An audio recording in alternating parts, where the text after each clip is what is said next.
বিএনপির তথ্য বিষয়ক সম্পাদক আজিজুল বারী হেলাল। আমাদের সঙ্গে আছেন বাংলাদেশ জামায়াতে ইসলামের কেন্দ্রীয় মজলিসে শুরা সদস্য মোহাম্মদ ইয়াসিন আরাফাত। আমাদের সঙ্গে আছেন গণসংহতি আন্দোলনের প্রধান সমন্বয়কারী জোনায়েদ সাকি। কিছুক্ষণের মধ্যে উপস্থিত হবেন জাতীয় নাগরিক পার্টির যুগ্ম সদস্য সচিব মুশফিকুস সালেহীন। এনসিপি এখনও নিবন্ধন পায়নি, অনুষ্ঠানে আসতেও দেরি করছে। ভোটের মাঠে তারা কেমন করবে ঠিক জানি না। এলাকায় আছেন, শোতে উপস্থিত থাকতে পারবেন না, আপনাকে আমরা মিস করেছি কয়েকটি শোতে। ব্রাহ্মণবাড়িয়ার বাঞ্ছারামপুরে খোঁজ নিয়েও দেখা গেছে আপনি এলাকায় সময় দেন বেশ। বিএনপি কি তাহলে আপনার জন্য আসনটি ছেড়েই দিয়েছে, আপনাদের সেটেলমেন্ট হয়ে গিয়েছে এরকম কিছু? ধন্যবাদ আপনাকে আমাকে এখানে আমন্ত্রণ জানানোর জন্য। আমার সহ আলোচক সহ যারা দেখছেন সবাইকে সালাম এবং শুভেচ্ছা জানাই। আমরা গণসংহতি আন্দোলন একটা স্বতন্ত্র রাজনৈতিক দল। আমাদের একটা মঞ্চ আছে, গণতন্ত্র মঞ্চ, যেখানে আরও 5টি রাজনৈতিক দল আছে। আমরা বিএনপির সাথে ফ্যাসিবাদ বিরোধী একটা যুগপৎ আন্দোলনে ছিলাম, যার যার অবস্থান থেকে, কিন্তু একটা লক্ষ্য ছিল একদিকে ফ্যাসিবাদী সরকারের পতন ঘটানো, অন্যদিকে একটা রাষ্ট্র ব্যবস্থার মৌলিক সংস্কার করা, একটা গণতান্ত্রিক রূপান্তর করা, নতুন বন্দোবস্ত তৈরি করা। সেজন্য আমরা 31 দফা একটা কর্মসূচিতে অনেকগুলো বিষয়ে ঐকমত্য হয়েছিলাম। তো সেই ধারাবাহিকতার ব্যাপারে আমাদের স্লোগানটা হচ্ছে যে রাজনৈতিক উত্তরণ, মানে আমরা ফ্যাসিবাদী সরকারের পতন ঘটিয়েছি, এখন ঐকমত্যের অধীনে প্রতিদ্বন্দ্বিতাকে রাখি। প্রতিদ্বন্দ্বীকে ঐকমত্য ছাড়িয়ে যেভাবে আমরা দেখছি বিভিন্ন দল করছেন আর কি, এটা পুরনো বন্দোবস্ত আমরা মনে করি, পুরনো রাজনীতি। হ্যাঁ, এই মুহূর্তে যে রাষ্ট্র পুনর্গঠনের কাজটি সবচেয়ে গুরুত্বপূর্ণ, সেই জায়গাটা নেই। তার ফলে হয়তো মনে হবে যে কেউ আমাদের বোধহয় বেশি মিত্র, কেউ কম মিত্র, কিন্তু ব্যাপারটা হচ্ছে আমরা একটা স্বতন্ত্র দল। আমরা এখনো স্বতন্ত্র রাজনৈতিক দল হিসেবে, জোট হিসেবে আমরা কাজ করে যাচ্ছি। আমরা আগামী চেষ্টা করছি 300 আসনেই গণতন্ত্র মঞ্চ থেকে প্রার্থী দেওয়া। তারেক রহমান চিঠি দিয়ে বা বিএনপি থেকে চিঠি দিয়ে জানিয়ে দেওয়া হয়েছিল না যে ওই এলাকাগুলো বা আসনগুলোতে আপনারা, এরকম কোনো চিঠির খবর আমি জানি না। আমরা যেটা মনে করি শেষ করে আমি নির্বাচনী প্রচারণা বা আপনাদেরকে নির্বিঘ্নে যেন ওইসব এলাকাতে মোটেই নির্বিঘ্নে কেউ কিছু করতে পারছে না, যেখানে প্রত্যেকটা জায়গাতেই রাজনৈতিক, এটা আমরা আকাঙ্ক্ষা করি এবং আমরা আহ্বান জানাই যে রাজনৈতিকভাবে আমরা যখন কাজ করব প্রত্যেকেই যাতে একটা রাজনৈতিক পরিবেশ থাকে, একটা শান্তিপূর্ণ সহাবস্থানের জায়গা থাকে, পারস্পরিক প্রতিদ্বন্দ্বিতা থাকবে, কিন্তু সেটা যাতে জবরদস্তি রূপ না নেয়। কিন্তু সেটা অনেক ক্ষেত্রে আছে। আপনি আপনার এলাকায় আগে যে নিয়মিত হয়েছে, সারা দেশে আমরা অর্গানাইজেশন গড়ে তোলার চেষ্টা করছি, সারা দেশে আমরা সংগঠন গড়ে তোলার চেষ্টা করছি, এবং আমি ব্রাহ্মণবাড়িয়া জেলায় সংগঠন গড়ে তোলার চেষ্টা করছি।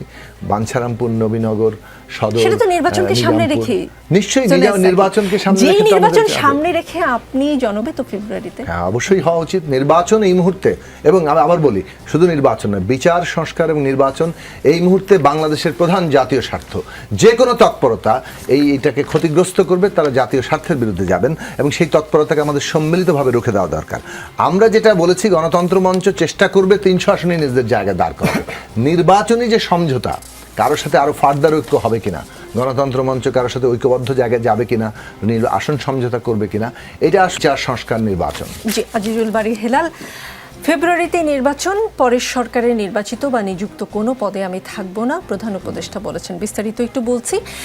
ঠিক অনেকটা আগের কথাই পুনর্ব্যক্ত করলেন প্রধান উপদেষ্টা অধ্যাপক ডক্টর মোহাম্মদ ইউনূস। দেশের জনগণকে যেভাবে আশ্বস্ত করেছিলেন আগামী ফেব্রুয়ারিতে দেশে ত্রয়োদশ জাতীয় নির্বাচন অনুষ্ঠিত হবে, সেই বার্তাই বৈশ্বিক পরিমণ্ডলে তিনি বলেছেন। এমনকি নির্বাচনের পর যে সরকার ক্ষমতায় আসবে, সেখানে নির্বাচিত কিংবা নিযুক্ত কোনো ভূমিকাতেই তাকে দেখা যাবে না। প্রধান উপদেষ্টার লেখা একটি নিবন্ধ প্রকাশ করে যুক্তরাষ্ট্রের সংবাদ মাধ্যম ডেসারার্ট নিউজ। সেখানে সরকারের আগামী পরিকল্পনা, অনুষ্ঠিতব্য জাতীয় নির্বাচন, জুলাই গণ অভ্যুত্থান এবং সংস্কার সহ সার্বিক বিষয় উঠে আসে। তারপরেও বিএনপি কেন ষড়যন্ত্রের গন্ধ পায়, এবং বিএনপি কেন বলছে যে ফেব্রুয়ারিতে নির্বাচন পেছানোর জন্য নানান ধরনের পরিস্থিতি ঘোলাটে করার চেষ্টা হচ্ছে? ধন্যবাদ। আমরা যেটা বলতে চাচ্ছি যে আমাদের যে গণ অভ্যুত্থানের আমরা যে ঐক্যবদ্ধ শক্তি ছিলাম আমরা সবাই, কিন্তু যখনই দেখলাম যে নির্বাচনের রোডম্যাপটা ঘোষণা করা হলো, তখন বিভিন্ন রাজনৈতিক দল একটা কখনো বলছে পিআর পদ্ধতি ছাড়া নির্বাচন হবে না, হতে দেওয়া হবে না, আবার বলছে যে গণপরিষদ নির্বাচন হবে, আবার কখনো বলছে গণভোট হবে। এরকম বিভিন্ন বাইনারি তারা নির্বাচনের মুখোমুখি দাঁড় করানোর জন্য তুলছে এবং অনেকে বলছে যে ভোট হতে দেওয়া হবে না। এই জন্য আমরা এই জন্য আমরা বলেছিলাম যে এই কথাটা বলা মারাত্মক হুমকি আমাদের সার্বভৌমত্ব এবং 24-এর গণ অভ্যুত্থানের যে চেতনা, এটার জন্য মারাত্মক হুমকি এবং ভবিষ্যৎ বাংলাদেশের যে আমরা যে একটা ইন্ডিপেন্ডেন্ট স্টেট সেটার জন্য একটা হুমকি। কারণ কি আমাদের এই পরিবর্তনকে প্রতিবেশী রাষ্ট্র ভালোভাবে মেনে নেয়নি এবং যে পরাজিত মাফিয়ারা তারা কিন্তু মারাত্মক জীবাণুর মতো আমাদের এই বাংলাদেশের বিভিন্ন জায়গায় ছড়িয়ে ছিটিয়ে রয়েছে। এবং সবচেয়ে বড় সংবাদ হলো যে দিল্লিতে এই পরাজিত সরকার একটা অফিসও খুলেছে, সেখান থেকে তারা বিভিন্ন রকম বয়ান বক্তব্য দিচ্ছে। আমাদের কিছু কিছু রাজনৈতিক দল তার সেই বক্তব্যের সাথে মিলে যায়। যেমন বলছে যে হাসিনা কিন্তু বলছে, গতকালকে আমি একটা পত্রিকায় দেখলাম যে ইউনূসের আন্ডারে নির্বাচন হতে দেওয়া হবে না, ইউনূসের আন্ডারে নির্বাচন হবে না। এখন যদি কোনো দল বলে যে ফেব্রুয়ারি মাসে নির্বাচন হবে না পিআর পদ্ধতি ছাড়া, তারপরে আপনার গণপদ্ধতি, এগুলো বললে কিন্তু তখন আমাদের সন্দেহ জাগে যে আপনাদের দুই পক্ষের বয়ান কি এক হয়ে যাচ্ছে কিনা, এই জন্য সংশয়। তবে নির্বাচন হতেই হবে for the sake of the interest of the country and the democracy. কিন্তু নির্বাচনটা যাতে সুষ্ঠু গ্রহণযোগ্য হয়, হাসিনার মতো আমিরামিনারও নির্বাচন না হয়, হাসিনার মতো আপনার দিনের ভোট রাতে আরও যে সমস্ত ভোটারবিহীন এইগুলো যেন না হয়। এবং আপনি যদি পার্টিসিপেটারি নির্বাচনটা না করেন, অর্থাৎ এই নির্বাচনকে ডক্টর ইউনূস যেটা বলেছে ঐতিহাসিক নির্বাচন, আর ঐতিহাসিক নির্বাচন যদি দেখা যায় যে শেখ হাসিনাও তো ঐতিহাসিক নির্বাচন করেছিল, রাতের ভোট দিনের ভোট রাতে ভোটারবিহীন, তারপরে আমিডামি ঐতিহাসিক নির্বাচন। আমরা চাচ্ছি সুষ্ঠু গ্রহণযোগ্য ঐতিহাসিক নির্বাচন। এই ব্যাপারে এনসিপি বলেন, জামাত ইসলামী বলেন, গণসংহতি বলেন, সমস্ত দল আমরা সবাই ঐক্যমত হওয়া উচিত যে একটা সুষ্ঠু গ্রহণযোগ্য নির্বাচনটা হতেই হবে। এটা আমাদের গ্রেটার স্বার্থে, দেশের স্বার্থে নির্বাচনকে হতে দেব না, পিছিয়ে দিয়ে হবে, তখনই কিন্তু আমাদের সন্দেহ ঠেকাতে কিছু দল নতুন নতুন শর্ত দিয়ে পরিস্থিতি ঘোলাটে করার অপচেষ্টা করছে। কোনো দলের নাম উল্লেখ না করে তিনি পরামর্শ দেন জনপ্রতিনিধি হতে পিআর নয়, জনগণের মুখোমুখি হওয়ার। তারেক রহমান সাহেব অবশ্য নাম না বললেও এটা বলেছেন বাস্তবতার আলোকে এক সময়ের রাজনৈতিক মিত্ররা শর্ত ছেড়ে সমাধানের পথে আসবেন। আপনারা কি এনসিপিকে সাথে নিয়ে পরিস্থিতি ঘোলাটে করার চেষ্টা করছেন? ঘোলাটে পানিতে ঠিক কী ধরনের মাছ আপনারা শিকার করবেন বলে প্ল্যান করছেন? বিসমিল্লাহির রহমানির রহিম। আজকের এই টকশোতে সম্মানিত সঞ্চালক এবং বিজ্ঞ আলোচক যারা আছেন সকলকে ধন্যবাদ জানাচ্ছি। দেখেন, পানি ঘোলাটে করে মাছ শিকারের জন্য নয়, বরং বাংলাদেশের 53 বছরের রাজনীতির ইতিহাসে নির্বাচনী ব্যবস্থার একটা পরিবর্তন এনে কালো টাকা, গুন্ডা হুন্ডা মার্কা যে রাজনীতি, ব্যালট ছিনতাইয়ের রাজনীতি এবং নির্বাচন করতে গিয়ে পারস্পরিক দ্বন্দ্ব, কে প্রার্থী হবে, এই সংঘর্ষে নিহত হওয়ার যে রাজনীতি, এই রাজনীতি থেকে উত্তরণের জন্য 30 দফা সংস্কার প্রস্তাব জাতির সামনে উত্থাপন করেছিল। সেখানেও কিন্তু পিআর পদ্ধতির কথা জামাত ইসলামীর এই 41 দফার মধ্যে ছিল। এর আগে 1992 সালে জামাত ইসলামীর তৎকালীন সহকারী সেক্রেটারি জেনারেল মোহাম্মদ কামরুজ্জামান শহীদ তিনি তার লেখনীর মাধ্যমে বইয়ের প্রকাশ করেছেন। অধ্যাপক গোলাম আজম এই থিওরিটা প্রথম উত্থাপন করেছিলেন। সুতরাং এই বিষয়গুলো হঠাৎ করে আসা কোনো বিষয় না। এখন কেন জামাত ইসলামী সহ অনেকগুলো দল এই ইস্যুতে কথা বলছে, আন্দোলন করছে? এটা আপনি এনসিপির কথা বলেন বা অন্যান্য রাজনৈতিক দলের কথা বলেন, আমরা বলছি যে যেই তরি বা যেই পদ্ধতি দিয়ে আমরা বারবার নদী পার হয়েছি, নির্বাচনে বৈতরণী পার হয়েছি, সেখানে প্রতিবারে কথা আসছে, বিতর্কের কথা আসছে।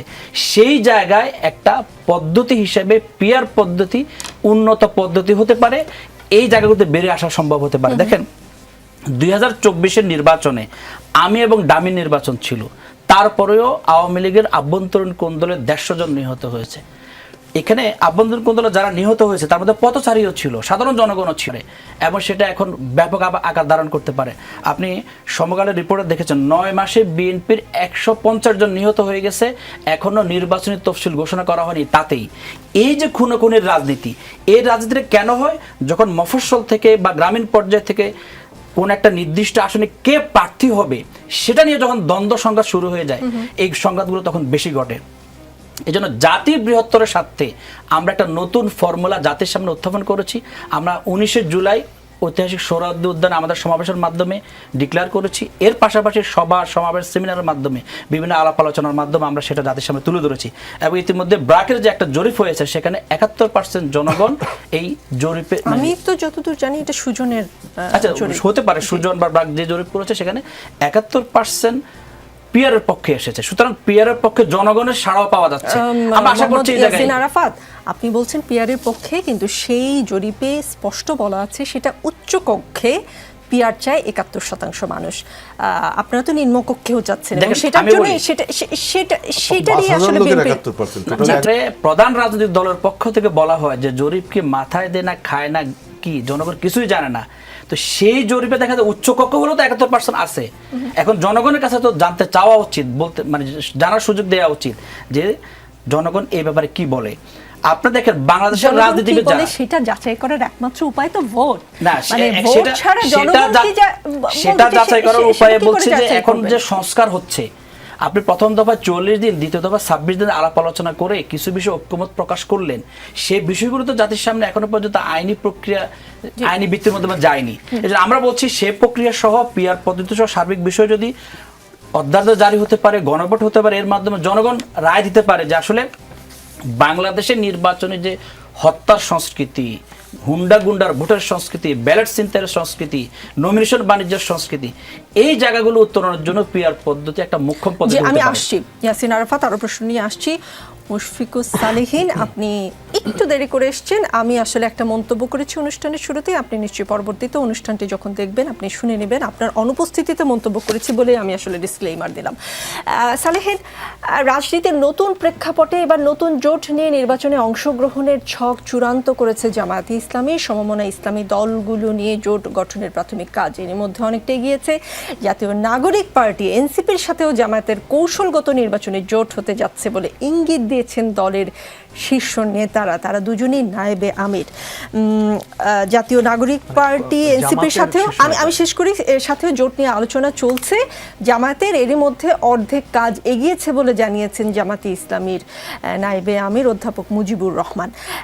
এনসিপি তাহলে জামায়াতের সাথে জোট করছে এবং সেটার 50% কাজ এগিয়ে গেছে। আপনারা ঘোষণা কবে দিবেন এই বিষয়ে, নিবন্ধন পাওয়ার পর? আচ্ছা, ধন্যবাদ এবং সালাম এবং শুভেচ্ছা যারা রয়েছেন সকলকে, এবং আপনার প্রতি দুঃখ প্রকাশ করছি কিছুটা দেরি হয়ে গেছে। আমি পিসিআরে বসে আপনার কমেন্টটা শুনেছি। তো যেটা বলতে চাচ্ছিলেন যে কবে ঘোষণা দিব, এটা আমার মনে হয় জামাতে ইসলামীর ওনারা ঘোষণা দিতে পারেন, কারণ ওনাদের দিক থেকে বোঝা যাচ্ছে মানে যদি এই রিপোর্টটাকে ওনারা এন্ডোর্স করেন যে তাহলে হয়তো ওনাদের দিক থেকে ওনারা 50% এগিয়েছেন। আমাদের দিক থেকে আমরা এই ধরনের কোনো আলোচনায় যাইনি এবং এই ধরনের কোনো ঘোষণা দেওয়ার প্রেক্ষাপট এখনো 0%, এই ধরনের কোনো প্রেক্ষাপটও এখনো তৈরি হয়নি। কেননা আমরা এখনো নির্বাচনে জোটে যাওয়ার আগে সংস্কার কেন্দ্রিক বিভিন্ন বিষয়ে ঐক্যমত আমাদের বিভিন্ন দলের সাথে রয়েছে। সেটা আসলে বিভিন্ন দলের সাথে আপনারা দেখেছেন ঐক্যমত কমিশনের বৈঠকের মধ্যেই হবে, মানে উচ্চকক্ষ এবং নিম্নকক্ষ থাকবে নাকি আগামী নির্বাচন আগের সিস্টেমে হবে। আগের সিস্টেমে নির্বাচন হলে সেই নির্বাচনে আমরা যাব কিনা সেটা নিয়েও আসলে আমাদের মধ্যে প্রশ্ন রয়েছে। সো এই কারণে এখনই আমরা আসলে এই প্রশ্নের উত্তরটা দেওয়ার সময় এসেছে বলে মনে করি না। তবে আমরা যেটা বলতে চাই সেটা হচ্ছে জাতীয় নাগরিক পার্টি আমাদের স্বকীয় যে রাজনৈতিক ধারা আমরা নির্মাণ করতে চাই, সেই স্বকীয় রাজনৈতিক ধারা নির্মাণ করে যদি ভবিষ্যতে কখনো কেউ, সেটা যে কেউ হতে পারে, আমরা বিবেচনা করতে পারি যে তাদের সাথে আমরা নির্বাচনে এই ক্ষেত্রে যাবো কিনা, কিন্তু সেটা নিয়ে ভাবারও সময় এখন আসে। সালেহীন, নির্বাচনে যাব কিনা এই কথাটি আজকে তারেক রহমান সাহেব যখন বলেছেন বিএনপির বিজয় ঠেকাতে কিছু দল নতুন নতুন শর্ত দিয়ে পরিস্থিতি ঘোলাটে করার অপচেষ্টা করছে, তার এই আশঙ্কার সঙ্গে মিলে যায় কিনা আপনার এই কথাটা? প্রথমত ওনার যে প্রিমাইজ, উনি যে ধরে নিচ্ছেন যে বিএনপি আসলে, মানে ওনার কথা শুনে এটা এরকম মনে হতে পারে যে আসলে বিএনপি মনে করছে বিএনপি জিতে যাবে। বাস্তবতা কি আসলে এরকম কিনা, এটা কিন্তু একটা বড় প্রশ্ন। বিএনপি সর্বশেষ 2008 সালের নির্বাচনে কত % ভোট পেয়েছিল? সম্ভবত 32 বা 33।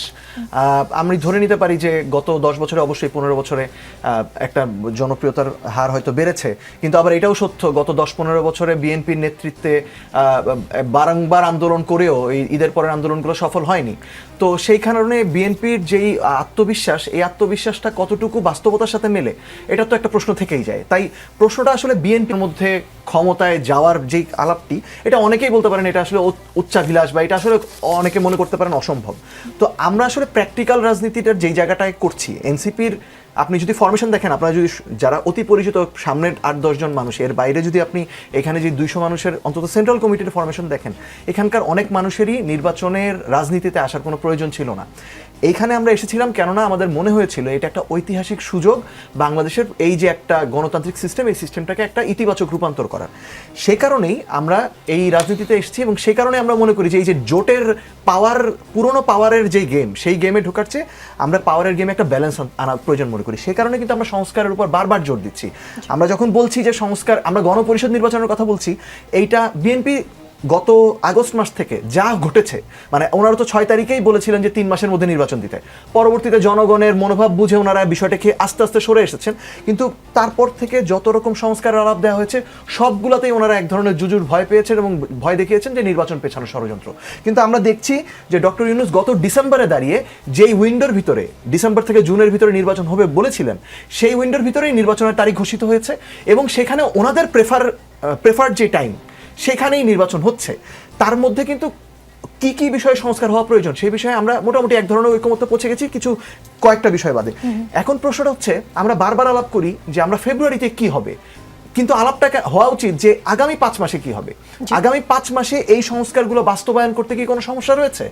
সেই সমস্যা তো আমরা দেখছি না। আমরা মনে করছি যে যেই বিষয় একমত হয়ে গেছে সেই বিষয়গুলো আপনি গণপরিষদ নির্বাচনের মাধ্যমে করে ফেলেন। ইনফ্যাক্ট আমরা বলছি যে আগামী জাতীয় নির্বাচন এবং গণপরিষদ নির্বাচন একসাথেই হতে পারে, যেটার উদাহরণ আমরা দেখিয়েছি বাংলাদেশে রয়েছে, ভারতের রয়েছে, পাকিস্তানের ক্ষেত্রে রয়েছে।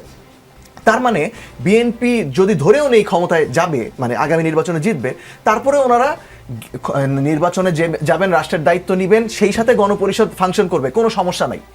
তাই বিএনপি যেই আশঙ্কাটা করছে এটা সম্পূর্ণ অমূলক এবং আমরা মনে করি যে আসলে এখনকার সময়ের সংস্কারের যে প্রয়োজনীয়তা, বিএনপি অবভিয়াসলি 31 দফা দিয়েছেন, 31 দফা দেওয়ার ক্ষেত্রে সাকিব ভাইদেরও একটা বড় ভূমিকা ছিল ওনারা একসাথে আসার ক্ষেত্রে।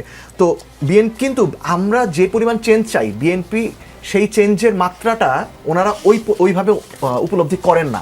এই কারণে কিছু কিছু ক্ষেত্রে আমাদের উল্টা মনে হয় যে ওনারা সংস্কার বিরোধী হয়ে যাচ্ছেন। জি, বিএনপির মহাসচিব মির্জা ফখরুল ইসলাম আলমগীর ওদিকে পিআর পদ্ধতি নিয়ে সুজনের একটি জরিপ, সেখানে দেশের 71% মানুষ সংসদের উচ্চকক্ষে পিআর চায়। দেশের 71% মানুষ যখন উচ্চকক্ষে পিআর চাচ্ছে, জনগণের অধিকার পরিপূর্ণ হবে না জেনেও দেশে এত সংখ্যক মানুষ কেন পিআর চাচ্ছে, কি মনে হয় সেটা নিয়ে আপনারা কোনো ওয়ার্কআউট করেছেন কিনা, কোনো কাজ করেছেন কিনা? মানে পিআর পদ্ধতিতে দেশের মানুষের অধিকার পরিপূর্ণ করতে পারবে না বলে আপনার দল মনে করে কিনা? ধন্যবাদ। দেখুন, পিআর বিষয়ে আমরা আমাদের অবস্থান তো দীর্ঘদিনের, আমরা পিআর পদ্ধতি নিয়ে আলোচনা উত্থাপন করেছি এবং আমরা বলেছি যে ওয়েস্টমিনিস্টার পদ্ধতি একমাত্র উদাহরণ নয়। ফলে পিআর পদ্ধতি, মানে এই যে দুটো মিক্সিং পদ্ধতি আছে বিভিন্ন দেশে, আমাদের সেই জায়গায় অধিকতর প্রতিনিধিত্বের জন্য দরকার। কিন্তু এই বিষয়ে আমরা যখন একটা ঐকমত্যের ভিত্তিতে একটা কর্মসূচি প্রণয়ন করছিলাম ফ্যাসিবাদ বিরোধী লড়াইয়ের সময়, সেই সময়েই লক্ষ্য ছিল। এবং এটা তো ঠিকই যে যেমন ধরুন, আমরা তো চাইলেই আর আমাদের চাওয়া দিয়ে এই সমস্ত বাংলাদেশ বদলে দিতে পারি না যতক্ষণ না পর্যন্ত আমরা সংখ্যাগরিষ্ঠ হচ্ছি। এখন এই ক্ষেত্রে রাস্তা আছে দুটো, হয় আপনি একটা বিপ্লবী অভ্যুত্থানের মধ্য দিয়ে আপনি ডিটারমিনিং ফ্যাক্টর, আবারও বলি নির্ধারক নেতৃত্ব কর্তৃত্ব হিসেবে হাজির হবেন, সমস্ত দেশের উপরে আপনার নেতৃত্ব এবং কর্তৃত্ব কায়েম করতে পারবেন। যদি পারেন তাহলে আপনি আপনার টার্মসে অনেকগুলো পরিবর্তন করতে পারেন। আরেকটা হচ্ছে যদি না, কোনো একক শক্তি নেতৃত্ব এবং কর্তৃত্ব কায়েম যদি করতে না পারে, যদি এটা সম্মিলিত হয়, তখন আমরা কালেকটিভলি অ্যাডভান্স করবো কনসেনসাসের ভিত্তিতে, সমঝোতার ভিত্তিতে। তাহলে আমাদের ঐকমত্য কিংবা সমঝোতা যতটুকু হয়েছে সেটা যাচ্ছে। যেগুলোতে সমঝোতা হচ্ছে না, এটা মীমাংসাটা করবে কে? একটা গণতান্ত্রিক ব্যবস্থায় মীমাংসা, ধরেন আমাদের দলের যা প্রস্তাব, আমরা সেটা ইলেকশনে যাব, ইলেকশনে যদি জনগণ আমাদেরকে বিজয়ী করে আমরা সেটা বাস্তবায়ন করব। বিএনপি মনে করছে পিআর জনগণের আকাঙ্ক্ষা পূরণ করবে না, বাকি অনেক দল মনে করতে পারে যে পিআর দিয়ে কাজ হবে, তো তারা ইলেকশনে যাবে। ইলেকশন মানুষ যদি 71% মানুষ মনে করে তাদেরকে ভোট দেয়, তাহলে তারা সেই পিআর ব্যবস্থা বাংলাদেশে চালু করবে। এইটা হচ্ছে বন্দোবস্তগত, শাসনতান্ত্রিক এবং পুরো সাংবিধানিক গঠনগত একটা পরিবর্তন। এই পরিবর্তনে জনগণের অংশগ্রহণ ছাড়া পরিবর্তনটা হয় না। মানে আমি আমার এই খেয়াল খুশি মতো কথা বললে কিন্তু হবে না। ফলে আবারও বলছি, রাস্তা দুটো, কেউ পথ বেছে নিতে পারে। আরেকটা পথ হচ্ছে ইলেকশন, যে ইলেকশনটা বাংলাদেশের রাজনৈতিক দিক থেকে, ভূ রাজনৈতিক দিক থেকে, সমভ্যন্তরীণ দিক থেকে এই মুহূর্তে খুব প্রয়োজনীয় আমরা মনে করি।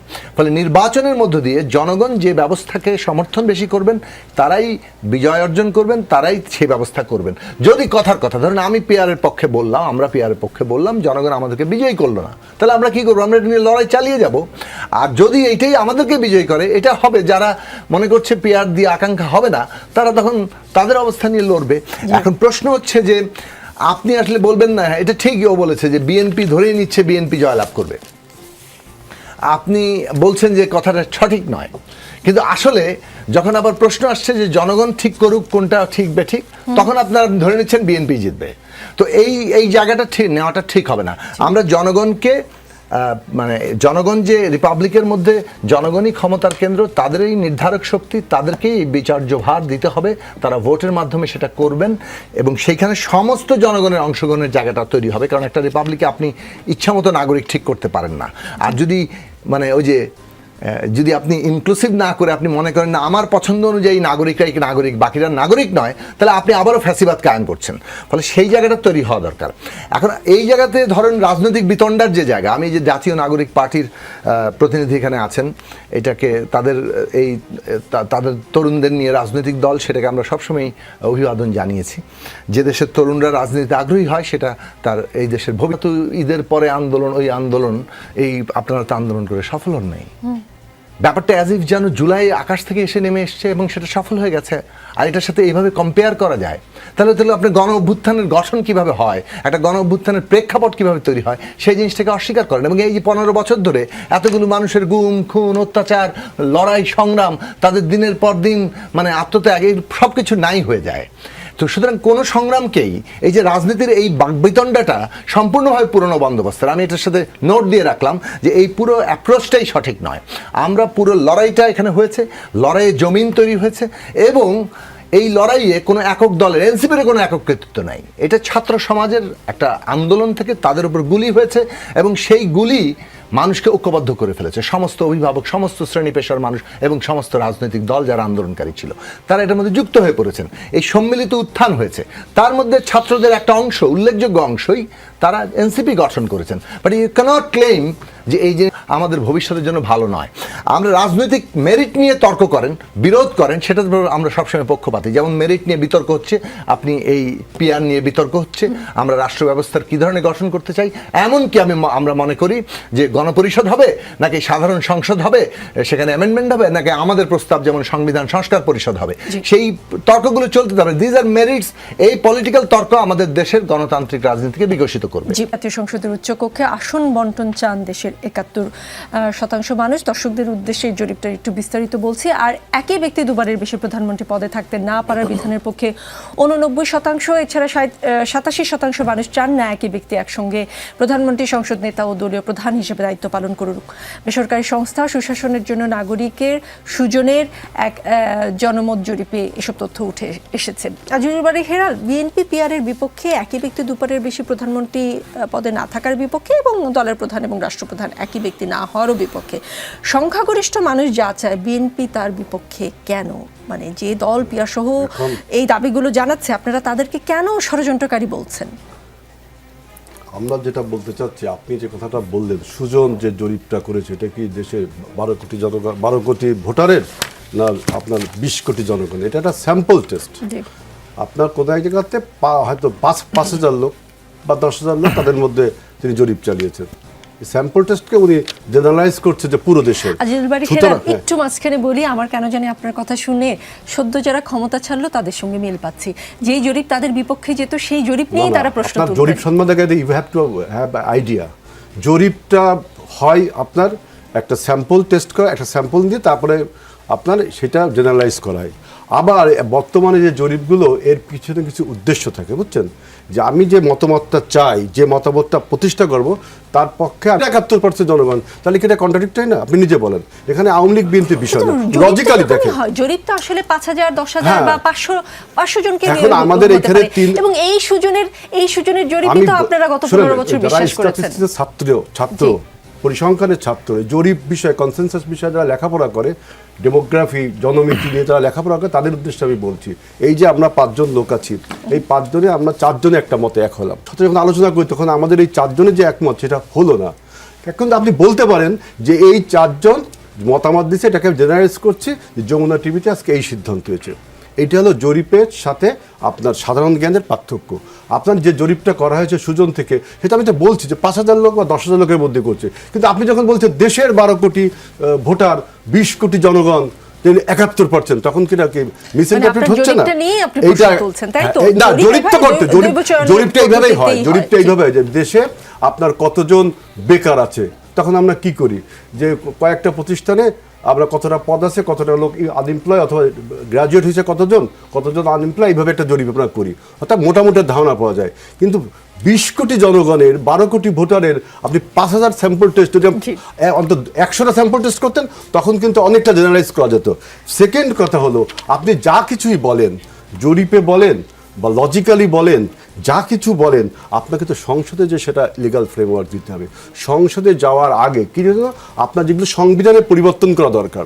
আপনি যেমন ও বললো যে বাইক্যামেরাল যে সিস্টেমটা, এই সিস্টেমটা যদি আপনার সংবিধানে লিপিবদ্ধ করতে চান তাহলে সংসদে যেতে হবে না?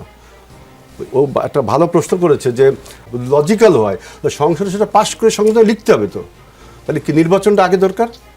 এখন সেই নির্বাচনে সে যাবে না। তাহলে কি হচ্ছে, 24-এর গণ অভ্যুত্থানের যে অনেকগুলো আপনার কারণের মধ্যে প্রধান কারণ ছিল যে মানুষ তার পছন্দের নেতাকে ভোট দিয়ে নির্বাচন করবে, এবং শেখ হাসিনা যেটা গত 17 বছর দেয়নি, সেই এবং শুধু এটা না, এই নির্বাচনটা না হলে একটা অরাজনৈতিক সরকার ক্ষমতায় থাকবে এবং একটা দুর্বল সরকার ক্ষমতায় থাকবে, এবং এই দুর্বল সরকারকে বিভিন্নভাবে আপনার আমাদের দেশের সার্বভৌমত্বকে, গণতন্ত্রকে বিপন্ন করবার জন্য, আমি পূর্বে যেটা বলেছি, প্রতিবেশী রাষ্ট্র এবং দেশের মধ্যে পরাজিত ফ্যাসিবাদরা এটা করছে। সুতরাং আমাদের আগে 24-এর গণ অভ্যুত্থানের সাথে আমাদের এই নির্বাচনটা হওয়া দরকার। আরেকটা দেখেন যে ওই যে ইয়াসিন যেটা বললো, এটা না উনারা দিয়েছে, রাজনৈতিক অঙ্গনে এটা আলোচনা হয়েছে। অর্থাৎ ঐক্যমত কমিশন থেকে, সরকার থেকে পিয়ার পদ্ধতিতে কথা বলা হয়নি। ঐক্যমত কমিশনে কিন্তু উচ্চ কক্ষের খুন, মারামারি, সন্ত্রাস, উনি কিন্তু গুম খুনের কথা বলে না, যেটা শেখ হাসিনা করে গেছে। রক্কাটাটা সংস্কৃতি আছে বাংলাদেশে, এই রক্কাটার কথাও কিন্তু বলে না। আরেক বিপ্লবে দুনিয়া কাঁপানো 10 দিন ছিল। আপনার এই যে সিরিয়ার বিপ্লবে দুনিয়া কাঁপানো 15 দিন ছিল। দ্যাট ডাজ নট মিন যে রাশিয়ার বিপ্লব ওই 10 দিনে হয়েছে, ওই 15 দিনে সিরিয়ার বিপ্লব হয়েছে, এটা ঠিক না। 34 জনের পোস্টার বাহী হিসেবে বৈষম্য বিরোধী ছাত্র নেতাদের অনেকে আমরা জানি, একটা তাদের মধ্যে কেউ কেউ বেরোয় এসে আপনার একটা জাতীয় রাজনৈতিক দল করেছে, এনসিপি। মনে রাখবেন যে আগামী নির্বাচনকে যদি কেউ অংশগ্রহণ না করেন একটা লেভেল প্লেইং ফিল্ড এবং যৌক্তিক থাকা সত্ত্বেও, তাহলে কিন্তু অনেক ইতিহাসের নায়করা কিন্তু খলনায়কে পরিণত হয়েছে। জামায়াত, এনসিপি, আওয়ামী লীগ সবাই মিলে সিলেটের পাথর খেয়েছে। নির্বাচনে পিআর নিয়ে দ্বন্দ্ব হলেও পাথর খাওয়া নিয়ে কিন্তু আপনারা আবার সবাই এক হয়ে যান, কি করে জানি। সিলেটের নতুন ডিসি মোহাম্মদ সারওয়ার, তিনি পাথর খেকোদের উদ্দেশ্যে কঠোর বার্তা দিয়েছেন। তিনি যদি কঠোর হন তাহলে সর্বদলীয় ঐক্য দিয়েই কি তাকে প্রতিহত করার চেষ্টা হবে কিনা? মানে ধরেন তার বদলির জন্য সব দল মিলে সুপারিশ করলো, এরকম কিছু হতে পারে না? দেখেন, সিলেটের ঘটনায় জামাত ইসলামী সিলেট মহানগরী আজকে একটা সংবাদ সম্মেলন করেছে। যখন সিলেটে পাথর খেকো কারা সুনির্দিষ্টভাবে বিভিন্ন পত্রপত্রিকা, মিডিয়া, টেলিভিশনে রিপোর্ট আসছিল, এটাকে জেনারেলাইজ করার জন্য যে সব দলে যুক্ত, এটা বলার জন্য জামাত ইসলামীর একজনকে মনে হয় সম্ভবত বলছিলেন এই প্রোগ্রামের আগে যুক্ত করা হয়েছে। জামাত ইসলামের যুক্ত করা হয়েছে না, তাকে স্পটে জামাত ইসলামের ন্যূনতম কারো কোনো এ ধরনের পাথর আত্মসাতের সাথে কারো কোনো জড়িত নেই, এরকম কোন প্রমাণ কোন মিডিয়া দেখাতে পারেনি। উপদেষ্টা রিজওয়ানা হাসান যখন বলেছেন তখন তো সর্বদলীয় বলেছেন, জেনারেল কথা বলে শুনেন, জামাত বাদ দিয়ে তিনি বলেননি। দুদক একটা দোষে যখন দেখা যায় যে বেশিরভাগ মানুষ এই দোষে দুষ্ট, তখন আপনি সেখানে সকলকে এঙ্গেজ করে বলছেন, প্রশাসনকে সহযোগিতা করে এই বিষয়ে সরকারের পদক্ষেপ বাস্তবায়ন করা যায়, বিভিন্ন তথ্য দেয়া, ইনফরমেশন দেয়া বা সিদ্ধান্ত গ্রহণে বিভিন্ন প্রোগ্রামে। কিন্তু সেখানে কি দেখা গেল, জামাত যেটার সাথে যুক্ত নয়, আপনি এটাকে জেনারেল করার জন্য, অপরাধটাকে লিবারেল করার জন্য আপনি জামাতের নামটা যুক্ত করে দিচ্ছেন। কিন্তু জামাত ইসলামী আজকে মহানগরী আমির ফখরুল ইসলাম তিনি স্পষ্ট ভাষায় বিবৃতি দিয়েছেন, সংবাদ সম্মেলন করেছেন, জামাত ইসলামের কোনো ব্যক্তি, কোনো পদধারী ব্যক্তি এবং ন্যূনতম কর্মী পর্যায়ের কেউ এই ঘটনার সাথে যুক্ত নয়। 13 আগস্ট সাদাপাথর লুটের ঘটনাস্থলে অভিযান চালায় দুর্নীতি দমন কমিশন। 5 সদস্যের একটি এনফোর্সমেন্ট দল তারা ফিরে ঢাকায় কমিশনে একটি প্রতিবেদন পাঠায়। 42 জন রাজনীতিবিদ ও প্রভাবশালী ব্যক্তির সংশ্লিষ্টতার প্রমাণ পাওয়া গেছে। তালিকায় বিএনপি, জামায়াত, এনসিপি ও আওয়ামী লীগের নেতাকর্মীরা এই 42 জনের মধ্যে জামাতের এক নামটা একটু বলেন। 42 জনের নাম তো আমার কাছে নেই, না, আমি রিসার্চ টিমকে বলছি ওখানে 42 জি। জনের তালিকায় যদি- জামাতে ইসলামের যার নাম এবং যমুনা টেলিভিশনের রিপোর্টে যেই ব্যক্তিকে জামায়াতের কর্মী হিসেবে যার নামটি এসেছে, নামটি আমাকে দ্রুততম সময়ের মধ্যে দিতে, নামটি আমার জি, জেনে জি, আসা উচিত ঠিক আছে। ছিল ডেফিনেটলি। দিতে পারেন। অনুষ্ঠানের তো মাঝখানে নিশ্চয়ই আমরা জানতে আজকে পারবো। আপনি যখন জি। আমাকে শুরুতে বলছিলেন, আমি মহানগর আমার সাথে এই প্রোগ্রামের শুরুতে কথা বললাম, জি। বা আমরা কঠিন একটা স্টেটমেন্ট দিয়েছি এবং প্রকাশ্যে বলেছি জামাত ইসলামের কোনো নেতাকর্মী সিলেটে পাথর লুটের ঘটনায় জড়িত নয়। আমি আজকে টকশোর মাধ্যমে সেটা দাবি জানাচ্ছি। জি। দেখেন, পাথরের বিষয়ে একটা কথা আসছে, কিন্তু পিয়ার আর পাথর বাংলাদেশে যখন কোনো বিষয় ঘটে, যেমন কথার কথা বলছি, আমি জনগণের পক্ষ হয়ে একটি নির্বাচনী ফর্মুলা জাতির সামনে তুলে ধরলাম, কিন্তু আমাকে কেউ মানে স্বাধীনতা বিরোধী, কেউ নির্বাচন ঠেকানোর জন্য ষড়যন্ত্র করছে বলছে। আজকে বাংলাদেশের নতুন একটা উত্তরণের পথ, আমি বলছি আমাকে সাধুবাদ জানানোর দরকার ছিল, আমাকে আলোচনার টেবিলে আসার জন্য বলা দরকার ছিল, কিন্তু সেখানে দেখা যাচ্ছে কি আপনি সেখানে সমালোচনা করে এক একভাবে ডাইভার্সিটি করার চেষ্টা করছেন এবং নির্বাচন বানচালের ব্যাপারে ষড়যন্ত্র বলছেন। এখানে আমরা একটা বলি, জামাত ইসলামী নির্বাচনের ব্যাপারে সবার আগে প্রস্তুতি গ্রহণ করেছে এবং সকল আসনে জামাতের আগে কেউ প্রার্থী ঘোষণা করেনি। শুধু আমরা নির্বাচন প্রতিহত নয়, নির্বাচন কার্যকরভাবে বাস্তবায়ন করার জন্য আমরা ভূমিকা পালন আপনারা ওই করছি। পথে যাচ্ছেন। পটুয়াখালীর একটা ঘটনা বলি। পটুয়াখালীতে একটি সংঘবদ্ধ ধর্ষণ মামলায় আসামিকে জামিন দেওয়ার জন্য নারী ও শিশু নির্যাতন দমন ট্রাইব্যুনালের বিচারক নীলুফার শিরিনকে ঘুষ দেওয়ার চেষ্টায় ধরা পড়েছেন আদালতের পাবলিক প্রসিকিউটর মোহাম্মদ রুহুল আমিন শিকদার। এই ঘটনার পরপরই জেলা আইনজীবী সমিতি তার প্রাথমিক সদস্য পদ স্থগিত করেছে। অ্যাডভোকেট রুহুল আমিন শিকদার জামাতে ইসলামী পটুয়াখালী জেলার রোকন। তিনি 2025 সালে জামাতে ইসলামের প্যানেল থেকে জেলা আইনজীবী সমিতির নির্বাচনে প্রতিদ্বন্দ্বিতা করেছিলেন। বুধবার সকালে আসামির জামিনের জন্য বিচারকের বাসায় 50,000 টাকার একটি খাম ও মামলার নথিপত্র পাঠান ট্রাইব্যুনালের পিপি রুহুল আমিন শিকদার। এই ঘটনার পর বিচারক ঢাকা বার কাউন্সিলের সচিব বরাবর লিখিত অভিযোগ করেন। জামাতের এই ঘটনা তো আপনারা নিশ্চয়ই জানেন নাকি? এটাও আসলে সংবাদ সম্মেলন করে আগেই না, পটুয়াখালীর এই ঘটনা অস্বীকার আমার করেছেন। নলেজের মধ্যে নাই, থাকলে আমি স্পষ্ট বলতে পারতাম। কিন্তু একটা সিকোয়েন্স আপনাকে বলি, আপনি আমাকে এই প্রশ্নটা কেন করলেন? কারণ জামাত ইসলামের সাথে এটা যায় না। জামাত ইসলামী আদর্শবাদী রাজনৈতিক দলের জায়গা থেকে এরকম যখনই কোনো ঘটনা ঘটে জামাত ইসলামী তার বিরুদ্ধে অ্যাকশন নেই। যেমন চাঁদাবাজির ঘটনা জামাত ইসলামের ন্যূনতম কারো নাম নাই, ফেনীতে একজনের নাম আসছে, সাথে সাথে জামাত ইসলাম তাকে বহিষ্কার করেছে। সমর্থক ঘুষ দিয়ে থাকেন, যদি জামাতের কোনো রোকন পর্যায়ের নেতা থাকেন, অবশ্যই জামাত ইসলামী তার ব্যাপারে সাংগঠনিক অ্যাকশন গ্রহণ করবে। আমাদের অ্যাকশন কি? জামাত ইসলামী অ্যাকশন এরকম নয়, আজকে আমি তার বিরুদ্ধে অ্যাকশন নিলাম, 6 মাস পর আমি আবার দলে ফিরিয়ে নিলাম। এই সিস্টেম কিন্তু জামাত ইসলামের বিশ্বাস করে না। জামাত ইসলাম যার বিরুদ্ধে অ্যাকশন নিয়ে থাকে, সেটা সত্যিকার অ্যাকশন নিয়ে থাকে, তাকে সংশোধনের সুযোগ জামাত ইসলামী করে দেয়। আমরা আদর্শবাদী রাজনৈতিক দলের জায়গা থেকে জামাত ইসলামের ঘুষ বলেন, সুদ বলেন, জায়গা জমি লুণ্ঠন বলেন, জামাত ইসলামের আমির 5 আগস্টের পরে প্রথম যেদিন রাতে তিনি ভাষণ দিয়েছেন, তিনি একটা কথা স্পষ্ট বলেছেন, আপনার সম্পদের উপরে আপনার উপর কেউ যদি হাত বাড়ায়, জামাত ইসলামের যদি কোনো নেতা কর্মী হয়, সে হাত সবার আগে গুড়িয়ে দিন। আমি জামাতের আমির হিসেবে নির্দেশ প্রদান করছি। সুতরাং আমাদের দলের আমিরের জায়গা থেকে, নেতৃত্বের পর্যায়ের জায়গা থেকে, বিভিন্ন জেলা, মহানগরী, উপজেলা পর্যায়ে থেকে এগুলো কঠোর নির্দেশনা দেওয়া আছে। সুদ, ঘুষ, দুর্নীতি, দখলবাজি, চাঁদাবাজি, লুণ্ঠন, এগুলোর বিরুদ্ধে জামাত ইসলামের অবস্থান আগে থেকেই জিরো টলারেন্স। জি, আমি আপনাকে নামগুলো বলছি এখনো পর্যন্ত যতটুকু পেয়েছি আমি। যমুনা নিউজে গিয়েছে ইয়াকুব আলী জামায়াত কর্মী।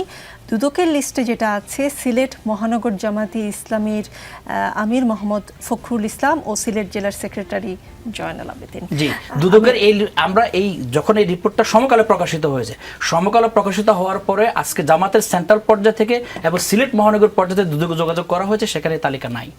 এটা একটা উদ্দেশ্যপ্রণোদিত রিপোর্ট। জামাত তার প্রতিবাদ করেছে, সংবাদ সম্মেলন করেছে, আগামীকাল সেটা আপনারা দেখবেন হয়তো, বা আপনি টকশো শেষে সেই বিবৃতি দেখতে পারেন। জি, দুদকের অরিজিনাল যে লিস্টটা রিসার্চ টিমকে সেটাও খুঁজে বের করার জন্য রিকোয়েস্ট করছি। অনুষ্ঠান চলাকালেই যেন আমরা লিস্টে কি আছে সেটা জানাতে পারি। সময়ও অবশ্য খুব বেশি নেই, আপনারা চেষ্টা করতে থাকুন। দল পারবে কথা রাখতে?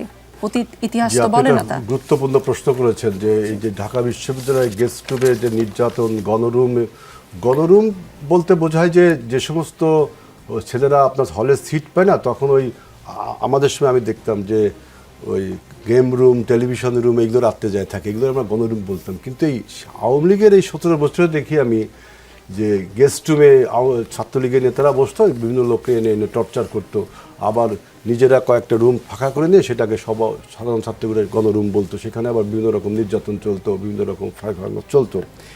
এইটা এই 17 বছরে তৈরি হয়েছে। অর্থাৎ জাতীয়তাবাদী ছাত্র বিরতির পরে, মানে প্রেসিডেন্ট জিয়াউর রহমানের 79, 80, 81, এরপরে 82, 83 নির্বাচন বন্ধ, আবার 89 সালে আমরা যখন বিশ্ববিদ্যালয়ের ছাত্র তখন ডাকসু দেবে, সেখানে জাতীয়তাবাদী ছাত্র দলের বিরুদ্ধে সংগ্রাম পরিষদ করা হয়েছিল, সব ছাত্র সংগঠন এক। আমরা ডাকসুতে মাত্র 700 থেকে 1000 ভোটের পরাজিত হয়েছিলাম, এবং হলগুলোতে আমরা মিক্সড প্যানেল, অনেক জায়গায় অনেকে একক প্যানেলও জিতেছিলাম, হলগুলোতে আমরা ভালো রেজাল্ট করেছিলাম। এবং সেই সময় আপনার বিশ্ববিদ্যালয়ের পরিবেশটা 89 পরিবেশটা দেখেন যে, আর এরপর 90 যখন আসলো তখন আমরা ছাত্রদল তার ল্যান্ডস্লাইড ভিক্টরি পেল, সমস্ত সংগঠনকে পরাজিত করে আমরা ডাকসু হল সহ একটা ব্যাপক বিজয় লাভ করলাম। করার পরে আমরা কিন্তু এরশাদ বিরোধী আন্দোলনে গেলাম এবং এরশাদকে ফাইনালি আপনার ডাকসুর নেতৃত্বে পতন করা হলো। সুতরাং জাতীয়তাবাদী ছাত্রদল ক্যাম্পাসে আপনার একটা শিক্ষার সুষ্ঠু পরিবেশ রাখবার জন্য এই গেস্ট রুম, গণরুমের কালচার কোনো আমলেই ছিল না। আমি তখন ছাত্রদলকে নেতৃত্ব দিতাম। বাড়ি হেলাল, আমি আসলে মানতে পারছি না, ওই সময় আমিও ঢাকা বিশ্ববিদ্যালয়ের শিক্ষার্থী ছিলাম, মানে আমিও একটি হলে থাকতাম। আপনি বলেন আপনি যে হলে থাকতেন সেই হলে শামসুন্নাহর হলের ঘটনার কথা মনে আছে? শামসুন্নাহর হলে ঘটনায় কি হয়েছিল? শামসুন্নাহর হলে ঘটনায় কি হয়েছিল? প্রভোস্টকে আটকে রেখেছিল। ছাত্রদল কি ওই যে পুলিশের পক্ষে ছিল? ছাত্রদল প্রভোস্টের পক্ষে ছিল। আনোয়ারুল আজিম স্যার পদত্যাগ করলো। আমরা কি ছাড়ের পক্ষে ছিলাম? বিসির পক্ষে ছিলাম? প্রক্টরের পক্ষে ছিলাম? বা পুলিশ যে হলে ঢুকলো শামসুন্নাহরে, শিক্ষার্থী নির্যাতন আমি নিজ চোখে দেখেছি। ছাত্রদল তো ইনভলভ ছিল না, ছাত্রদল তো ইনভলভ ছিল না। ছাত্রদল আপনার ওই পুলিশের সঙ্গে, আজিজুল বাড়ি হেলাল পুলিশের সঙ্গে ছাত্রদল নিজে ছিল। আমি সেই হলের শিক্ষার্থী, আমি জানি, আমি আমার সচক্ষে দেখা। আপনি বলতে পারেন, কিন্তু আপনি শামসুন্নাহর হলের ঘটনায় ছাত্রদল আপনার ছাত্রীদের পক্ষে ছিল, আপনার বিসির পক্ষে সাক্ষী তো আমাকে এটা বলতে আমিও তো তখন ছিলাম। তাহলে হয় আমি মিথ্যা বলছি অথবা আপনি মিথ্যা বলছেন। না না, or you are telling that. So the people will judge. Those people are hearing to you and me. They will judge. Who is telling? এটা আজকে আমার আলোচনার টপিক না। এখন কথা বলা হচ্ছে যে আমি একটু আরেকটা কথা বলি। দেখেন আরেকটা কথা বলি। দেখেন ক্যাম্পাসে এই যে আমাকে আরাফাত ইয়াসিনকে আমি বলতে চাই যে কি চাঁদাবাজি, লুটতরা যেগুলো জামাতের আদর্শের সাথে যায় না, তাহলে কি এনসিপির আদর্শের সাথে যায়? তাহলে কি গণসংহতির আদর্শে যায় না বিএনপির আদর্শের সাথে যায়? কিন্তু বলতেই দিল যে ওইখানকার এমপি দ্বারাই আমি নিজে বক্তব্য শুনেছি ভিডিওতে, তিনি বলছেন যে 2019 সালে সিলেটের সাদা পাথরকে বলা হয় ভোলাগঞ্জের পাথর। এই পাথরটা ওঠা সরকার নিষেধ করে যে সিলেট থেকে পরিবেশবাদীদের চাপে কেউ পাথর আনতে দেবে না। তখন আমাদের দেশ ভারত, ওমান, ইন্দোনেশিয়া, ভিয়েতনাম থেকে পাথর ইম্পোর্ট করতো এবং কন্ট্রাক্টরিতে ওই লেখা থাকতো শিডিউলে ভারতের পাকুর পাথর থাকিতে হইবে। আমরা তখন বলতাম কি আমাদের দেশের পাথর তুলতে পারবো না। দেশের পাথর তুললে পরিবেশবিদ্যা বলতো যে ওই যে ভূকম্পনের কি হয়, আরও অনেক সমস্যা হয়। এই কথাটা জামাতের ইসলামের ওই নেতা বলছে যে সরকার যে সিদ্ধান্ত নিয়েছে ভোলাগঞ্জের পাথর তোলা যাবে না, এই সিদ্ধান্ত আমরা মানি না, কারণ আমাদের অঞ্চলের পাথর কিভাবে আমরা এই পাথর দিয়ে কি করবো এটা আমরাই সিদ্ধান্ত নেব। সুতরাং এইটা, এবং জামাতের কয়েকজনের যে ওই পাথরের গদি আছে, এই 7 জনের গদি থেকে এই পাথর উদ্ধার করা হয়েছে। আরেকটা কথা, ঢাকা বিশ্ববিদ্যালয়ের ক্যাম্পাসে আপনারা যে অশ্লীল স্লোগানটা দিলেন, অশ্লীল স্লোগান কি ইসলামের আদর্শের সাথে যায়? আপনারা চবর্গীয় শব্দ দিয়ে জাতীয়তাবাদী ছাত্রকে গালাগাল করলেন। নম্বরে জনাব আমির মোহাম্মদ ফখরুল ইসলাম, আমির সিলেট মহানগর জামাতে ইসলামী, এবং জনাব জয়নাল আবেদিন, সেক্রেটারি সিলেট মহানগর জামাতে ইসলামী, দুদকের তালিকা এটা লেখা আছে। আমি আপনাকে দায়িত্ব নিয়ে বলছি, যদি এই তথ্য থেকে থাকে এটা ষড়যন্ত্র অংশ, কারণ এটা মানুষ হাসবে যারা প্রকাশিত মহানগরে। আমি দিল্লি ও কলকাতায় বাংলাদেশের কার্যক্রম নিষিদ্ধ থাকা আওয়ামী লীগের কার্যালয় বন্ধের আহ্বান জানিয়েছে অন্তর্বর্তী সরকার। বুধবার পররাষ্ট্র মন্ত্রণালয়ের এক বিজ্ঞপ্তিতে এই আহ্বান জানানো হয়েছে। এর জবাবে ভারতের পররাষ্ট্র মন্ত্রণালয় বলেছে, ভারতে আওয়ামী লীগের কথিত সদস্যদের বাংলাদেশ বিরোধী কোনো কর্মকাণ্ড বা ভারতের আইনের পরিপন্থী কোনো কার্যক্রম সম্পর্কে ভারত সরকার অবগত নয়। ভারতের বসে আওয়ামী লীগ নেতারা রাজনৈতিক কার্যক্রম চালাচ্ছে। কলকাতায় দলটি কার্যালয় খুলেছে বলে আমরা বিবিসির খবরে জানতে পেরেছি। বাংলাদেশ সরকারের পক্ষ থেকে ভারতের প্রতি এসব কার্যালয় বন্ধের আহ্বানে দেশটি সরকারের পক্ষ থেকে যে বিবৃতি দেয়া হলো, এতে আপনি কিসের লক্ষণ বা ইঙ্গিত দেখেন? আচ্ছা, আর তার আগে আমি একটু আপনার আগের বিষয়ে বললেন, এই যে কয়েকটি রাজনৈতিক দলের নাম দিলেন, বিএনপি, জামাত ইসলামী, এনসিপি, আওয়ামী লীগ, সব দল মানে এটা কি, মানে সব দলের বাকি সব ব্র্যাকেটের মধ্যে পড়ে? কোথায় গণসংহতি ওখানে কোনো মানে কোনো কিছুর সাথে যুক্ত নয়? গণসংহতি সারা দেশের কোথাও কোনো চাঁদাবাজির সাথে যুক্ত নয়। আচ্ছা জোনায়েদ কোনো সাকি, জায়গায় আমার কোনো ধারণা টোল, দর্শকরা কোনো কিছুর অনেকেই সাথে প্রশ্ন যুক্ত নয়। করবে যে এবং গণসংহতির সেই আসলে লোকবল আছে চাঁদাবাজি করার জন্য, তো একটা লোকবল হ্যাঁ, লাগে। লোকবল আছে, বহু জায়গায় লোকবল আছে, বহু জায়গায় লোকবল আছে। এটা হচ্ছে পলিটিক্যাল ডিসিশন। এই যে অন্যদেরকে ছোট করে করা, গণমাধ্যমের আগে থেকে সিদ্ধান্ত নিয়ে ফেলা কে বড় কে ছোট, নির্বাচনটা আসুক তারপর আমরা দেখবো। জি, নিশ্চয়ই। আচ্ছা, তারপরে জায়গায় আসি যে ভারতের প্রশ্ন। ভারতের প্রশ্নটা বাংলাদেশে আমরা সবসময় বলেছি যে আমরা বাংলাদেশের ভবিষ্যৎ, বাংলাদেশের রাজনীতি এইটা বাংলাদেশের জনগণ ঠিক করবে। ভারত এখানে যেভাবে তার নিজস্ব স্বার্থে অভ্যন্তরীণ রাজনীতিতে হস্তক্ষেপই কেবল নয়, আমাদের এখানে সরকারকে এটা অনুধাবন করতে হবে। আমরা বারবার বলছি বাংলাদেশের মানুষ ভারতের এই তাদের যে কর্তৃত্ব, আমাদের রাজনীতি, আমাদের ভবিষ্যতের উপরে, এটা বাংলাদেশের মানুষ গ্রহণ করবে না। বাংলাদেশের মানুষ ভারতের সাথে সুসম্পর্ক চায়, কিন্তু সেটা ন্যায্যতার ভিত্তিতে। কাজেই বাংলাদেশের যে রাজনৈতিক এবং আইনি সিদ্ধান্তগুলো, সেইগুলোকে সম্মান দেখানো ইকুইটির, ন্যায্যতার গুরুত্বপূর্ণ অংশ। ভারতের পররাষ্ট্রনীতি বাংলাদেশের ক্ষেত্রে যদি সুসম্পর্কের পক্ষে হয়, তাহলে বাংলাদেশ সরকার যা সিদ্ধান্ত গ্রহণ করছে সেটাকে ভারত সরকার কিভাবে দেখছে, কতটা বাস্তবায়ন করছে, তার উপরে কিন্তু বাংলাদেশও ঠিক করবে যে তারা আসলে কতটা সুসম্পর্কের ব্যাপারে আগ্রহী। জি, নিশ্চয়ই। বহুতি চুক্তির খসড়া অনুমোদন করেছে অন্তর্বর্তী সরকার উপদেষ্টা পরিষদ। এর ফলে বাংলাদেশের কূটনৈতিক ও অফিসিয়াল পাসপোর্টধারীরা বিনা ভিসায় পাকিস্তানে যেতে পারবেন। একইভাবে পাকিস্তানের একই ধরনের পাসপোর্টধারীরা বিনা ভিসায় বাংলাদেশে আসতে পারবেন।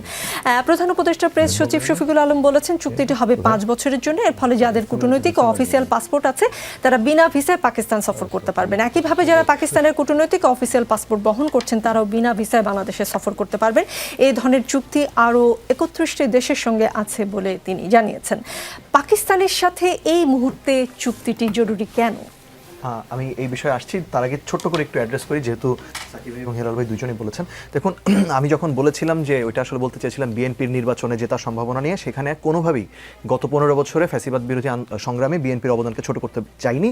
অবশ্যই এই 24-এর গণ অভ্যুত্থানে বিএনপি, জামাত, যাত্রাবাড়ি বা মোহাম্মদপুরের মাদ্রাসা অথবা প্রাইভেট বা পাবলিক ইউনিভার্সিটির যারা শিক্ষার্থী, স্কুল কলেজ শিক্ষার্থী, অথবা 2 তারিখে যারা দ্রোহযাত্রা করেছিলেন, সকলের সম্মিলিত শক্তি আসলে আওয়ামী লীগকে হারাতে পেরেছে। কেন বলেছিলাম সেটার জায়গা ছিল আমাদের আজকের তারিখটা যদি মনে করি, আজকে 21শে আগস্ট। এই 21শে আগস্টে কিন্তু গ্রেনেড হামলাটা হয়েছিল আওয়ামী লীগের উপর। তো আওয়ামী লীগ যে একটা দানবে পরিণত হয়েছিল, এটা শুধুমাত্র আওয়ামী লীগ নিজের কারণে হয়নি, এটা বাংলাদেশের যে রাজনৈতিক সিস্টেম সেটার কারণে হয়েছিল। সেইখানে ধরা যাক 2001 থেকে 2005-এ যে বিচারহীনতার সংস্কৃতি, যে অমুসলিমদের উপর যে ধারাবাহিক নিপীড়ন আমরা দেখেছি, অথবা আমরা কিভাবে পরের নির্বাচনে নিজেদের পছন্দ মতো একটা সরকারকে ক্ষমতায় রাখতে কে এম হাসানকে তত্ত্বাবধায়ক সরকার প্রধান বানানোর জন্য বিএনপি, জামাত জোট যা যা করেছিল, সেটার কারণে কিন্তু মানুষ বীতশ্রদ্ধ ছিল।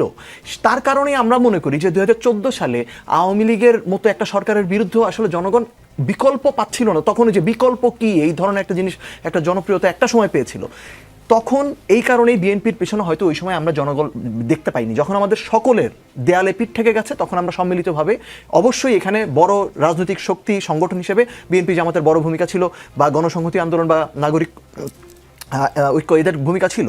তাই মূল বিষয়টি হচ্ছে যে বিএনপি যে ধরে নিচ্ছে যে আসলে এখন সবচেয়ে বড় অন্য রাজনৈতিক দলটি মাঠে নেই দেখে বিএনপি অটোমেটিক জিতে যাবে, সেটার আসলে আমরা এভিডেন্স গত 15 বছর ধরেই খুব বেশি দেখেছি, তা নয়। এরপরের জায়গাটি ছোট্ট করে আরেকটু যেটা বলি, সেটা হচ্ছে যে নির্বাচন নিয়ে যেই কথাটি আপনি আজকে শুরুতে একটা কথা বলেছেন যে আসলে জনগণ কি চায় সেটা যাচাই করার উপায় কি, সেটা উপায় যদি নির্বাচন হয়, আমরা বলছি গণপরিষদ নির্বাচন করেন। নির্বাচনে মানুষ ঠিক করে তার ইকোনমিক পলিসি কি হবে, তার ট্যাক্স রেট কি হবে, তার পরিবেশ নিয়ে আইন কি হবে, কর্মসংস্থান কিভাবে সৃষ্টি হবে। পিআর নিয়ে আলোচনা আপনি কখনো নির্বাচনের মধ্যে দেখবেন না। গণপরিষদ নির্বাচন যখন হবে, তখন ওই অ্যাসেম্বলির এই ম্যান্ডেটটাও থাকবে, মানুষের মধ্যে এই আলোচনাটাও থাকবে, এবং প্রার্থীও ওই রকমই যাবে গণপরিষদে যারা এই বিষয়গুলো নিয়ে আলোচনা করতে পারে। এখন পাকিস্তানের প্রশ্ন যেটা বললেন, আমার কাছে মনে হয় যে আসলে গত 15 বছরে পাকিস্তান একটা স্বাভাবিক, অন্যান্য একটা দেশ হিসাবে স্বাভাবিক যে সম্পর্কটাও বাংলাদেশের সাথে পাকিস্তানের থাকতে পারতো, সেটাও আসলে অনেকাংশেই ছিল না, আমরা দেখেছি। তো এই কারণে এটাকে যদি কিছুটা স্বাভাবিক করতে চায় সরকার, সেটাকে আমরা নেতিবাচকভাবে দেখি না, যদি অন্যান্য সকল দেশকে যেভাবে ট্রিট করা হয় সেটাই করা হয়। কিন্তু আসলে প্রশ্নগুলো তৈরি হয় আসলে কিছু কিছু ক্ষেত্রে, ওই যে অনেকে মনে করেন যে অন্যান্য বর্তমানে সকল দেশ আর পাকিস্তানকে একইভাবে ট্রিট করার কোনো অপশন আছে? আমরা যেটা মনে করি সেটা হচ্ছে কূটনৈতিকভাবে, ধরুন মানে ভারত তো বাংলাদেশে 15 বছর ধরে এক ধরনের ফ্যাসিবাদকে, এখনো আপনি একটু আগে যে আলোচনাটা করলেন, তারা তো এটাকে প্যাটার্ন করে যাচ্ছে, কিন্তু তারপরও আমাদের আঞ্চলিক এক ধরনের সহযোগিতা প্রয়োজন। জি। তার মানে আমি পাকিস্তান আমার সাথে যেটা করেছে তার কাছ থেকে আমি যে ক্ষতিপূরণ চাই, তার গণহত্যা স্বীকার করুক সেটা চাই, সেটার সাথে তো আমার মত পার্থক্য নেই। আপনার উত্তর পরিষ্কার, তাই চলতে থাকবে।